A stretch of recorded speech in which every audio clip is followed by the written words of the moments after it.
Hi, I'm Emily and welcome back to the Pepper Knits Knitting Podcast.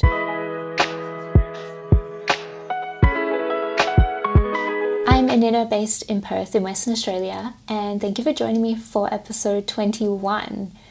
Today I have 2 finished objects to share and at the moment I have 3 whips. One of them also counts as an acquisition because I did buy the yarn earlier this week and was very excited to cast on, so I'm looking forward to sharing about that project. I'm not wearing any knitwear today. We've had even more hot weather throughout most of January and into February, which is nice, but I have to be honest, it has been a little bit too warm. I'm someone who likes warm weather, but these back-to-back heat waves with seemingly no break in between are getting a little bit old now, and I'm kind of excited to be able to wear some more knitwear. Unfortunately, my first finished object is not one that I'll be able to wear anytime soon, but regardless of that, I absolutely love it and I'm very excited to be able to wear it when eventually we get some nice autumnal weather. This is my Cognac Cardigan and this is a design by Marin from Atelier Castin. And I absolutely love how this has turned out. If you haven't seen my previous episodes talking about this, I knit this in the first size and the yarns that I use is a combination of Bendigo Woollen Mill's Luxury 4-ply, which is just in a white colour. I held it with a strand of the Chaska Suri lace. I don't know if I'm ever saying that correctly. It's AQU.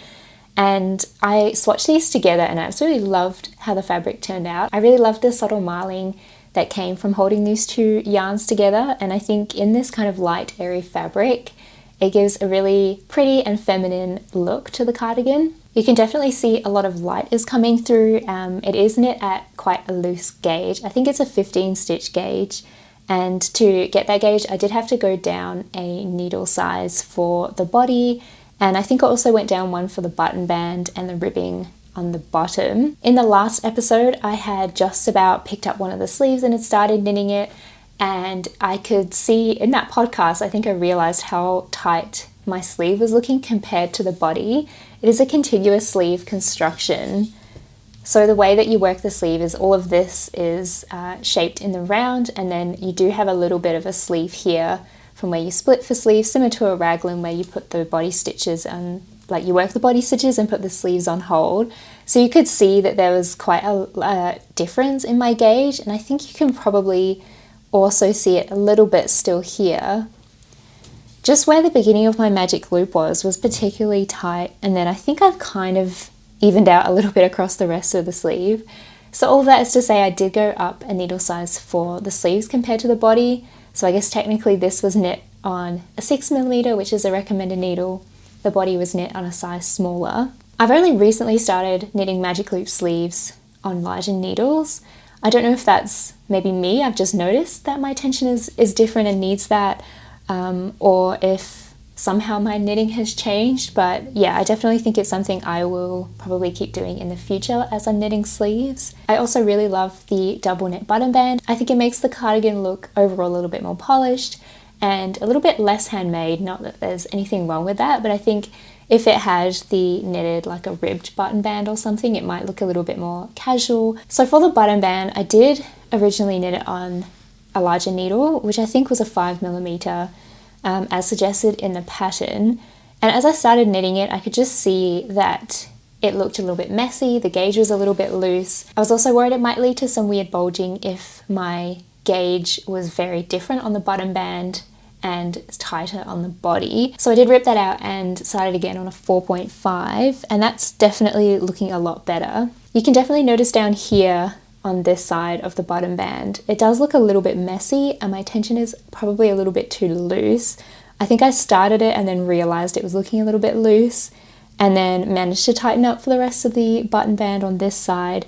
I kind of wish I had gone back and redone it. I was being lazy because that would have meant I've had to pick up stitches again all along here and for the collar. But yeah, I mean, overall I don't think it looks terrible, but it's something that I will definitely keep in mind if I make another version, or you know, if I'm doing a double knit button band on another project. I picked out these really pretty buttons, and you might recognize these from another cardigan that I knit. I used the same buttons for my Semper cardigan V-neck, And I had one left over from that cardigan, and then I held it up against these when I was looking at options for my buttons and stash, and these are the only ones that I really liked. I was really conscious of not making this look like a kid's cardigan or like a really cheap and casual cardigan. I think because it's like a pink fluffy cardigan, it had the potential of looking a bit too much like something made for a child, which I really didn't want that. I want it to look a little bit more sophisticated and elegant. I did a little bit of inspiration searching on Pinterest for like pink mohair cardigans. This isn't mohair, but I knew that that would give me some kind of vague similarity to what I wanted. And a lot of the pictures I found had metallic buttons, and a lot of them were gold as well. I'm not typically someone who wears a lot of gold jewelry, so I did want something like a silver look instead. And I just really loved how these buttons look. I will have to say, I do think they are potentially a little bit too small for this cardigan. I think in terms of diameter, they're okay, but especially when I have the cardigan on, I think the button band is just a little bit too thick for these buttons, and it does just have the illusion of it's pulling like apart too much. There's definitely a good amount of ease in this, so it's not that the overall diameter of the cardigan is too tight and it's pulling across my body. I think I just need to maybe somehow attach these buttons a little bit differently. They are shanked buttons like this, so I'm not really sure if there's a way I could attach them to make them taller or any way to have to kind of resolve that problem of it looking like they're pulling. You could probably see a little bit better now what I mean without it being on the hanger. It just kind of doesn't really sit properly, which is a little bit disappointing because I do really like how these buttons look. But that's probably my only comment. I think if you're going to choose a yarn that is quite fluffy and airy, maybe think about the button choice a little bit, or I think if you have buttons that aren't shanked, you could probably make your own shank, or, you know, wrap the thread around where you've sewn the button on to kind of make it a little bit taller and give it a little bit more height. I think there's plenty of tutorials online that would show you how to do that properly. I haven't really done it myself before. This is just it thrown on without fiddling with it, and you can definitely see how the button band is wanting to pull apart. But if I do fiddle with it enough, you can kind of get it to lay a little bit more flat. But yeah, I'm just going to see how it goes. Obviously, I haven't really had a chance to wear this yet, so I don't know, maybe it won't be something that bothers me at all. So I have knit a few cardigans in the past, but all of them have been V-neck cardigans. This is the first time I've knit a round neck cardigan, and to be honest, I just didn't think I would like them. I thought that they would be annoying to style and annoying to wear as well, especially because I used to only wear cardigans as more of a functional layering piece, and I would always wear them open. Since I knit that Semper cardigan, I wore that a lot more just by itself, closed, as a bit more of like a sweater type of garment, and I really loved how that looked, and it was really fun to wear. So I thought I would give this a go and potentially style it in a similar way, just always buttoned up and more wear it as a sweater than a layering piece. I'm really glad this was my first round neck cardigan because I feel like the shape of the round neck is just so perfectly shaped with short rows, and it's really carefully thought out in the pattern and very purposely done. So this pattern does have two options for the finishing. You can do the half twisted rib like I did for this one, or you can swap them out for I-cord as well, which both of versions I was really unsure about what I was going to go for. It wasn't until I got to the bottom of the body and my hands just started doing twisted rib, and I was like, okay, I guess we're going with twisted rib for this version. I also don't think this cardigan looks weird when it's unbuttoned either. I think it also looks really fun to style it in like those trendy ways with just like the top couple of buttons done up. I think that looks really fun as well. But yeah, even with this cardigan unbuttoned like this, it doesn't flop open weirdly or sit funny. I think it still looks really good even as an open cardigan like this, so I definitely could wear it as a layering piece. I think most of that is probably to do with the open gauge and the fact that you have such a light fabric. It's not a really dense, heavy knit. So I'm very much looking forward to being able to start styling this and getting a bit more wear out of it when autumn comes around. I think it will be a really versatile piece to have in my wardrobe. There is also a knit along being hosted for this pattern and also the sweater version of this pattern by Good Knits and Nicotina Knits. I think it starts sometime in February. It may have already started, but I'm not 100% sure. I'm sure they'll have lots more details on their Instagram pages about the knit along. If I hadn't have just cast this off and already started another project, I would be very tempted to join along in that cowl. But I just don't know if I really have the mental capacity to be joining another knit along and starting a new project and, you know, trying to find yarn and things like that for it. But if you are considering knitting this cardigan or the sweater version, now would be the perfect time if you like joining in with cowls. I think they're a really fun way to knit a project, especially if it's something that's completely new, like a new construction. If you wanted to give a contiguous sleeve construction a go, it's a really fun way to, you know, learn off other knitters and be able to ask for help if you get stuck on certain things. I think this pattern is extremely well written. In my opinion, it has that perfect balance of having the information you need to knit a pattern if you're a really experienced knitter and you just like having clear instructions that you can just follow along, and you don't necessarily have to wade through paragraphs of information and wording that you don't really need. But saying that, there are so many tutorial links for absolutely everything you could possibly need to know to knit this, down from doing the Italian bind off and twisted rib, doing the button band. There are 2 options for doing the buttonholes, which I forgot to mention. I did the version where you don't need to break the yarn, which is a petite knit video, I think, for the champagne cardigan. So that was a fun technique to learn, but there are also instructions for how to do it regularly where you do break the yarn. So this makes it a very accessible and approachable pattern, in my opinion. I think if you're someone who has only knit, you know, a sweater before and wanted to try a different construction and a cardigan, you could definitely do this. Or if you're someone who has knit plenty of sweaters and cardigans and just want a pattern that you can fly through, you can also do that with this. So I appreciate that there is that information in there for techniques that you're not sure on, but it's not, you know, constructed in a way where you have to wade through paragraphs and so much writing just to get to the information that you need. So I think that's everything I have to say about this cardigan. So let's move on to my second finished object. I have recently finished a pair of Shortie socks. This is the first time I have ever knit a pair of Shortie socks, and I just kind of winged it. I didn't really follow a specific pattern, and I really like them. I'm surprised at how much I like them, actually. I have been wanting to knit a pair of Shortie socks for quite a while, just because I seem to always have, you know, not quite enough yarn after knitting a full pair of socks to knit another full pair, and it's just like an awkward amount to have left. And I thought that having Shortie socks would, you know, use up that perfect amount of yarn. I am trying to get better about updating my Ravelry and things and talking about how much yarn I actually use for projects. Someone messaged me on Instagram asking me that about, I think, this cardigan and my Cara wrap, exactly how much yarn I used. So I know that it's helpful for other people, so I am trying to get better at that. And saying that, I realized I didn't even mention it for this cardigan. So for the main strand, the Bendigo Woollen Mills, I used 165 grams, and they come in 200 gram balls, so I do have a little bit left over of the main yarn, and that was perfect because that meant I only had to buy 1 skein of that yarn, and it makes for a very cost-effective project. For the Suri, I used 72 grams, or about 1.5 balls. They're also in pretty generous size. I think they come in 50 gram balls, so yeah, that's 1.5 balls of that. So hopefully that is some helpful information for you. And for these socks, I used 42 grams of a fingering weight sock yarn. So this beautiful yarn is by Penguin Road Yarns, who are a very small local dyer here in Perth. I think I picked this up at some markets that they were at. I didn't know they were at those markets. I was just looking around and saw yarn and just had to buy this skein because it is so pretty.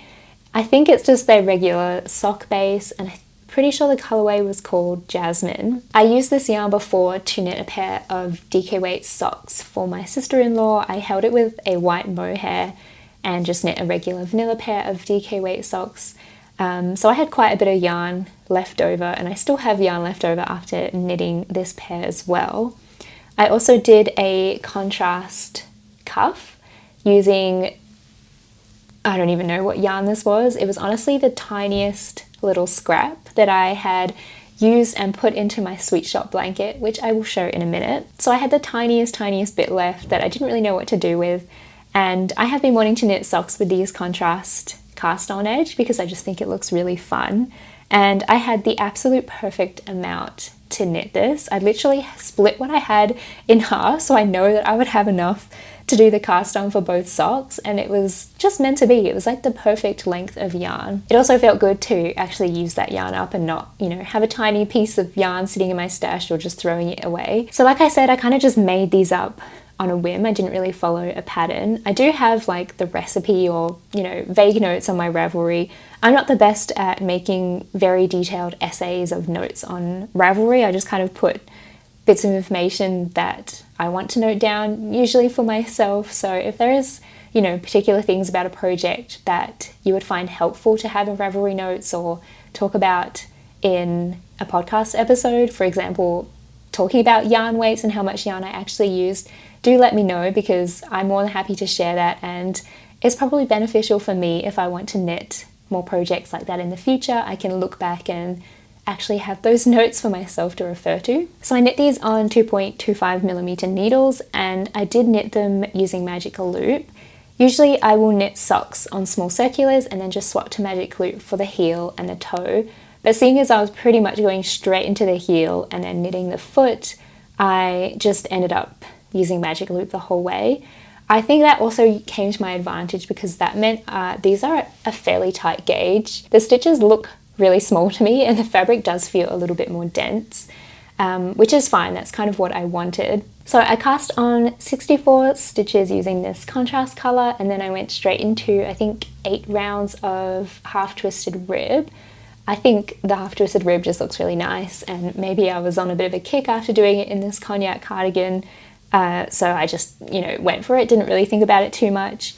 I then went straight into knitting a heel flap and gusset, and then decreased back down to 64 stitches, I think. Yes, I think I was considering going down to 56, but because my gauge was getting quite tight, I just, you know, kept it at 64, and then I just did a regular round toe. So yeah, they were very easy, a really nice palette cleanser, and a good way to use up those awkward amounts of yarn in stash. I'm actually quite surprised at how often I have already worn these.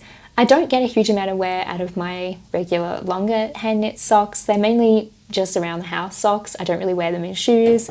The only socks I actually wear in shoes are ankle socks like this, so I thought, why not try and make a pair and just see if I actually reach for them. I've worn these maybe 2 or 3 times, and I did just wash them, so they are clean. But there is quite a lot of pilling on the heel especially. I don't think it really shows up exactly how much pilling is happening here, but it is super noticeable in person. That doesn't really surprise me. Oh, there's also, you know, quite a big pill here on the toe where it must be rubbing against my shoe. Yeah, it doesn't surprise me that that has happened, and I'm not upset about it at all. It's completely fine and totally expected. This yarn is super, super soft, so I was kind of expecting it to pill a lot. That is also why I tried to knit it at a bit of a tighter gauge, just to try and eliminate a little bit of that pilling. It's actually not too bad along the bottom of the foot. I think it must just be the heel is where I have the most friction when I'm walking. So it's good that I did the heel flap and gusset, because I feel like that should give it a little bit more strength to hopefully last a little bit longer. I did wear these a few days ago on quite a warm day when I was out and about doing a fair amount of walking. I think it was like a 35-degree day, and I have to say I was a little bit too warm wearing these, so they're probably not socks I should be wearing in the middle of summer, because my feet were getting so sweaty and I was so hot wearing them. So I think there will just be more socks that I can, you know, wear on slightly cooler days. So that is lesson learned. So I'm really glad that I made these, and I definitely think I'll be making more in the future. I did want them to be quite short, so that is why I just did a few rounds of the ribbing and then went straight into the heel. And they fit perfectly in my shoes, and I really like how they look. I'm also quite impressed that these don't feel like they're slipping down constantly in my shoes. That was something I was a little bit wary of, and I was thinking, are they just gonna want to slide down all the time and be really annoying? Maybe if I hadn't knit the Magic Loop at such a tight gauge, that might be something that happened. I just feel like these will fit perfectly on my feet, and there's not too much wiggle room for them to be sliding around in my shoes. So those are my 2 finished objects. Let's move on to my works in progress. So I was just talking about my Sweet Shop blanket, so I may as well show that one now. I have made a little bit more progress since the last episode. I can never really keep track of where I was up to on this. I just kind of pick it up and put it down and go through phases of working on it. So it's a little bit hard to keep a track of when I did which square. It's definitely getting to the point now where it's a little bit too big to be able to show in one frame, but I am thrilled with how this blanket is coming along. So I have knit 5 squares across and 5 squares down, and then I've just started one more square on the edge here. I think I'm going for the size that is 6 by 8 squares, but I think my squares are coming out a tiny bit smaller than the pattern recommends. This is a pattern by Laura Penrose. If somehow you've never heard of the Sweet Shop blanket, I think it's one of her most popular patterns, and for such a good reason. I think it looks really fun, and it is perfect way for me to use up all of my scraps. So yeah, I think my squares are coming out a little bit smaller. I haven't actually measured them, but just, you know, judging by how they look, I think they're a little bit smaller. The way the pattern starts is that you begin with like your foundation square, which was this one for me, and you knit and increase until you've used up a certain amount of yarn instead of getting to a certain row like stitch number. There is like a specific set number that it suggests that, you know, if you're getting the right gauge, that's what you can aim for. But more importantly, I did want to just make sure that I was using the right amount of yarn, so all of my scraps, I wouldn't run short of any of them halfway through knitting a square. I think my mistake was using this as my foundation square. It is a BFL yarn from Hedgehog Fibers, and I think because it is a little bit more dense than the rest of the yarns that I'm using, I'm trying to mostly use some like superwash wool and superwash merino and something a little bit softer and lighter. I'm still glad that I put this one in there. I really like the colour, and I don't think it looks too off compared to the rest of the blanket. But yeah, because I was measuring this one as my like foundation one to check the weights of all the other yarns, it did mean I think that I stopped a little bit too short compared to what I necessarily should have.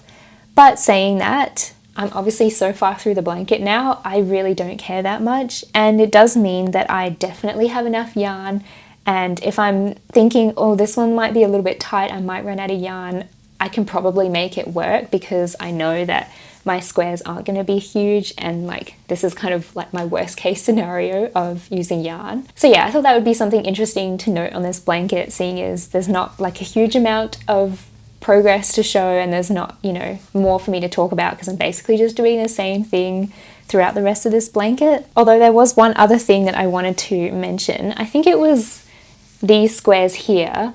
The way that you construct the blanket is that you're kind of instructed to add squares at like a certain place, and then the way that you work the short rows then joins them all together. It's so cleverly done. I definitely couldn't have come up with that by myself. So basically I joined one square on the wrong side, and when I came to joining on the next one, I just couldn't have done it next to it. This isn't really making sense, but I think I took a photo of what I did, and basically I needed to start on the other end, the other edge of the blanket in order to go back this way instead of knitting across the squares this way. So I had this first one on and I couldn't keep going this way. So I had one square here and I basically just joined along here and got to this point, and there was 2 squares next to each other that weren't attached. There probably is a way I could have joined them together using short rows, but I didn't really want to have to work it out. This is my project for when I want to use minimal brain power and just, you know, knit in garter and have something really enjoyable and easy to work on. So instead I just knit the squares and then mattress stitch those 2 squares together, and I don't even think you can really tell that's what I did. Yeah, in my opinion, I don't think you can really tell that there's even a difference between those 2. But you know, at least it's something that I will keep in mind next time I'm starting like a new edge and I've completed a whole row, just to make sure that I'm starting it on the right side. But you know, if it happens again, I know that I can just mattress stitch it together and it looks fine. So obviously for that I am using a lot of scraps from my stash, but the main white yarn is another Bendigo Willow Mills. It's the same colour as I use for this cardigan, but it's the 4-ply luxury base instead of the 8-ply. It's a really nice yarn, it's very cost effective, and I'm glad that I've gone for the white as the neutral to tie everything together. I think it looks really nice. So my next work in progress is the one that I just cast on earlier this week, and kind of like my acquisition. It was my birthday earlier this week, and my sister and brother-in-law gave me a gift voucher for my local yarn store Calico and Ivy, and I happened to be in their area earlier this week, the day after they gave me the gift voucher. So I just had to go in and I picked up some yarn to knit myself another summer t-shirt. I bought 4 balls of this Sandnes Garn Duo in this really beautiful rich brown colour. It's a very typical colour for me to go for. It's not at all out of my comfort zone. I've been wanting to try this yarn for a little while as like a DK alternative to the Knitting for Olive cotton merino. I really love the cotton merino, but I think if I was going to purchase enough to hold it double, it can get a little bit more costly. I'm not saying this is the least expensive alternative out there, but I just thought it would be fun to give it a go and just see if I like it. Immediately, the first thing I noticed, obviously, is that the composition is different. This yarn is 55% merino and 45% cotton. The Knitting for Olive cotton merino is 70% cotton and 30% merino. So it is a bit more of like a traditional summer yarn. So I think having a lot more wool content in this will make it a little bit more of a transitional weather piece and probably not something that I'd be wearing in the middle of summer, but that's totally fine. I just, wanted to give it a go and see if I like it. So after I picked this yarn up, I immediately came home and swatched for the Calm Down tee, which is designed by Lily Kate Makes. Because I swatched the day before my birthday, I did manage to have this as a birthday cast on, which was very fun. And I have made some pretty good progress in only a few days. So this is where I'm up to on the tee at the moment. It doesn't really look like much, and it's probably a little bit tricky to really picture how it's going to look. It is a saddle shoulder construction with a set-in sleeve. It's been really enjoyable to knit, and I've never knit anything with this style of construction before, and I think it's going to look really nice. I'm getting a little bit too warm wearing this cardigan now. I really wanted to keep wearing it because I love how it looks, but I'm getting a little bit hot. So back to the tee, I'm knitting this in the second size. There are measurements in the pattern for your cross back width as well as your bust, and it does say in the pattern if you're in between sizes for your bust and you have a narrow frame, like that your shoulders can be a little bit narrow even though your bust might be a little bit bigger, just to size down and I think it's more important basically for it to fit across your shoulders than it does your bust. I was looking at the first and the second size, and I was definitely closer to the second size, but I wasn't sure after reading that. I thought I don't really want it to be too baggy across the shoulders and look really ill-fitting. But then when I checked the measurements for the cross back width for the first and second size, they were both the same. So that made my decision very easy to just go for the second size and have it fit the same across my back, but then fit better across my bust. I didn't want a huge amount of negative ease in this. I think it's recommended potentially to have a little bit of positive ease. I'm doubting myself now, but I'm fairly sure there's meant to be a little bit of positive ease in this, which is exactly the look that I wanted. This is the first time I have knit a pattern by Lily Kate Makes. I did have to go down a needle size, so I'm knitting this on 3.5mm needles instead of the 4mm needles, which are recommended. But that's fine. I think the gauge using this yarn at these needles is looking really good. It also blocked out nice and evenly. I think I have my swatch here. It's a really nice fabric. It doesn't have a huge amount of drape to it, but I think that will be perfect for this pattern because it does, I think, benefit from having a little bit of the structure from the wool in there.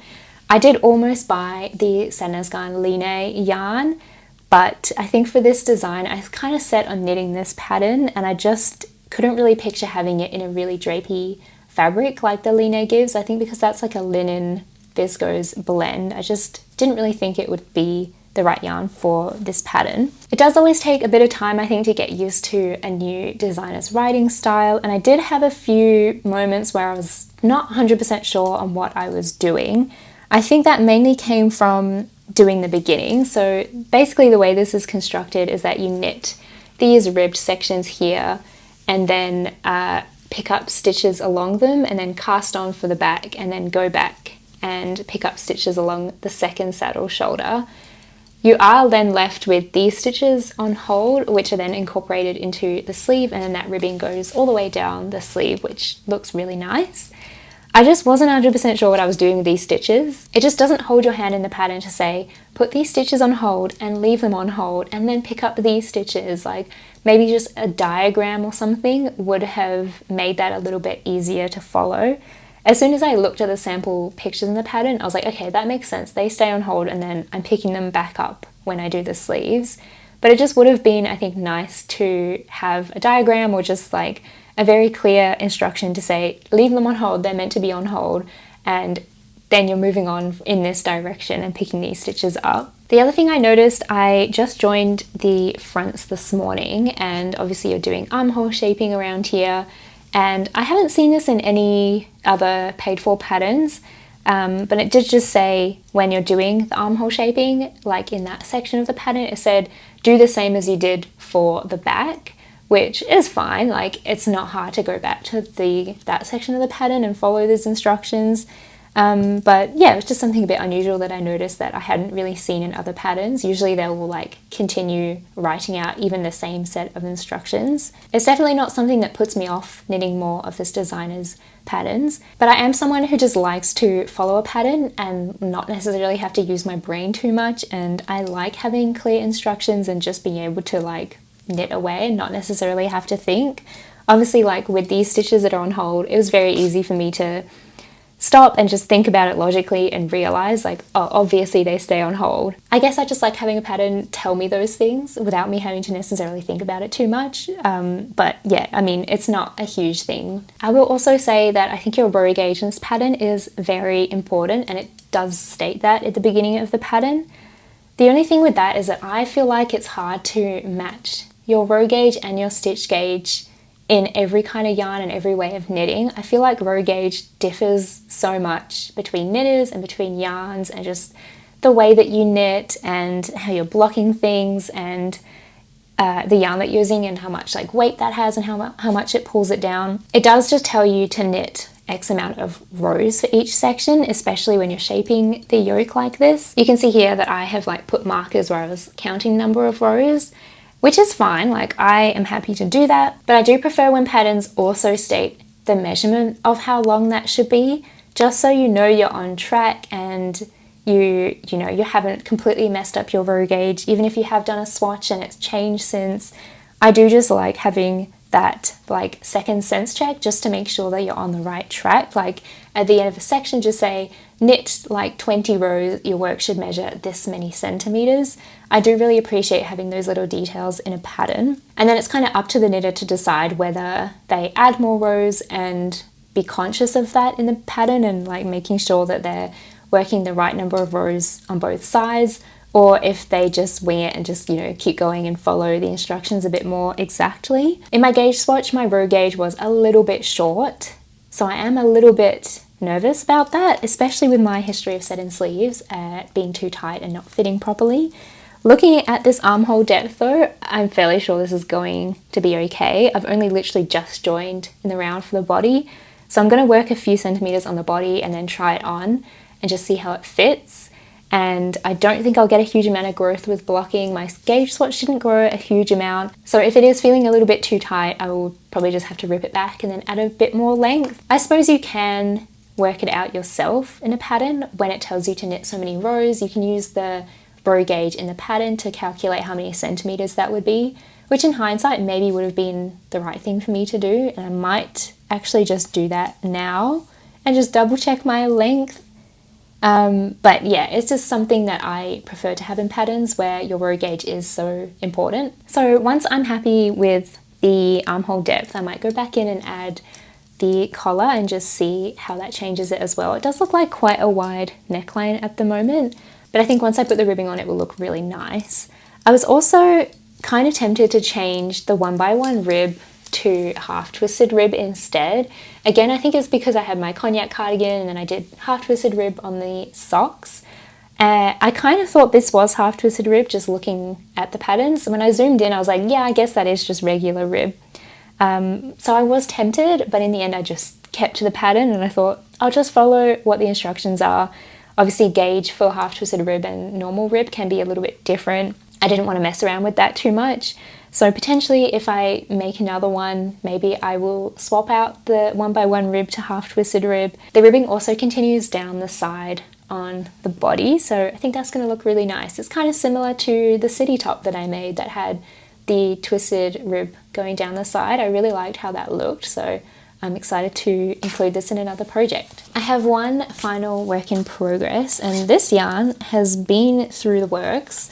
It has become so many different things and been frogged and is honestly in this state at the moment. So this was yarn that my parents brought back for me from England last time they were there, which would have been January last year. So it's definitely time for me to put this to good use.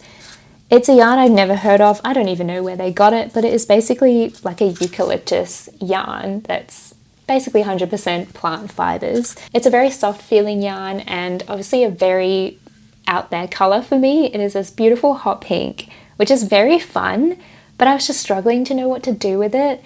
It's like in between a DK and a worsted weight yarn, and I just didn't know what to do. I also only had 2 of these skeins, and I think they're 165 meters each. So I did originally knit this into a pair of shorts, and then I was knitting them at a too tight of a gauge, and I was going to run out of yarn, so I frogged those, and then I started knitting a Tulsa tank, and I didn't like the gauge. I didn't really think I would wear a bright pink tank top, so I frogged that, and then we're finally back onto knitting shorts, and this is how this version is going, and I have to say I much prefer the gauge and how this is looking, and I'm actually quite excited to have these in my wardrobe. They're definitely going to be a pair of loungewear shorts, so I'm kind of like self-drafting this pattern as well.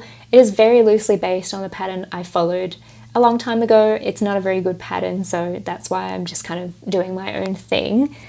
Basically, I started knitting the waistband and just knit twice the length and then folded it back over on itself and knit it together. I also included some yarn overs here for the ties to go through at the end.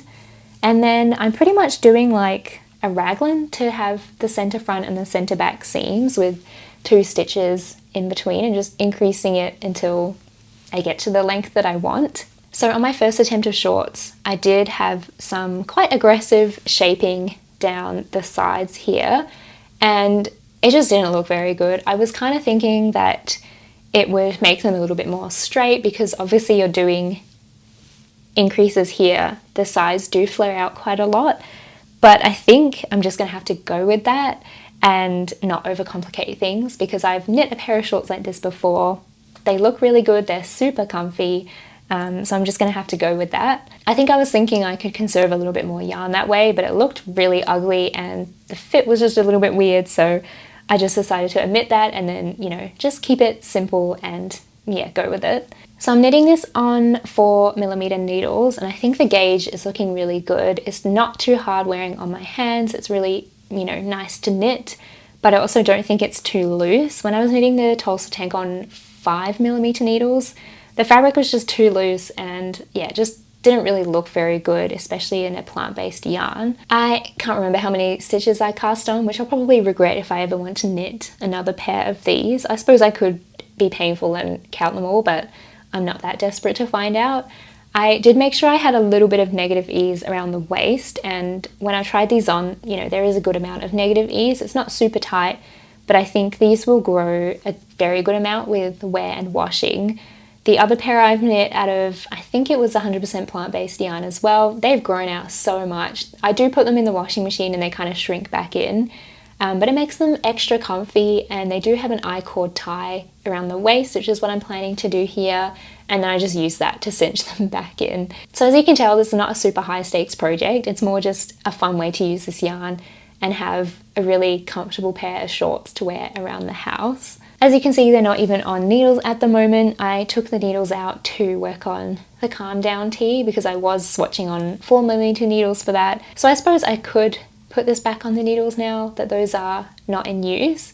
I think at least then they're on the needles and I can just pick it up and keep going as I want to and as I have the time to. I think I'm just going to keep going and doing these like raglan increases down the center front and back until I get to a good length. I think I'm just going to have to be conscious of my yarn management and make sure I have enough to, when I split off the legs, that I can make them a pretty decent length.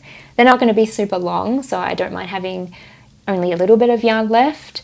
But I also don't want these to have a really short rise and be uncomfortable. I want them to sit fairly high-waisted and have, you know, a good rise on them. So yeah, that's just like a fun project that I'll just pick up and put down whenever I fancy it. It's kind of nice that I have like a bit more in-depth garment to work on, and then also the shorts are something plain. And then when I really want something mindless, I can go back to my Sweet Shop blanket. So that brings us to the end of today's episode. Thank you very much for watching. I hope you've enjoyed. And as always, I would love for you to share what you're working on and what yarns you're using, and if there's anything that has caught your eye recently. And I will see you in the next episode. Bye!